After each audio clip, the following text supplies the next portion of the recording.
Thank you. I'm informed that the supplementary question will be asked by the Honourable Reiling. Thank you, Honourable Speaker. Honourable Speaker, the Deputy President has failed to give a full and accurate picture of our international obligations. Article 80, subsection 1 of the Vienna Convention states that all treaties signed after 1969 must be submitted to the Secretariat of the United Nations. Article 102 of the UN Charter states exactly the same. This means that South Africa cannot invoke the treaty in front of the United Nations in order to sanction its presence in the Central African Republic, and further that the treaty is frowned upon for not being open and transparent. The Department of International Relations has confirmed that the extension of the 2007 Memorandum of Understanding cannot be considered valid. The Department also confirmed that the Minister of Defence did not receive full powers from the President to enter into international relations on behalf of South Africa. Therefore, does the Deputy President not think it was irresponsible to send South African National Defence Forces to CAR on a Memorandum of Understanding that did not fully comply with the procedures of international law that are meant to safeguard against secretive, illegitimate and poorly drafted treaties? Thank you. The Honourable Deputy President.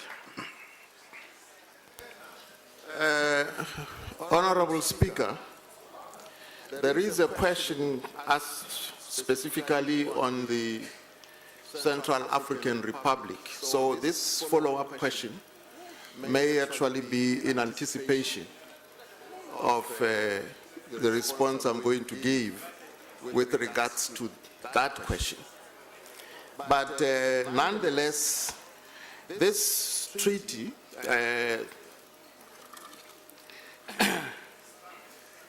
Article 80 reads as follows: registration and publication of treaties.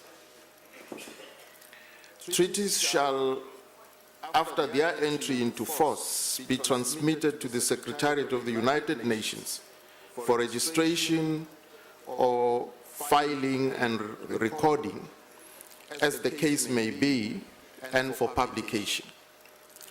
The designation of a depository shall constitute authorization for it to perform the acts specified in the preceding paragraph.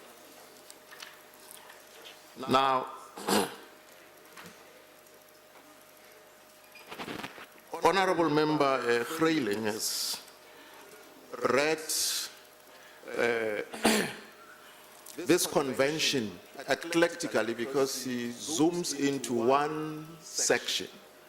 It's very dangerous to read any law in that fashion. So I would leave that to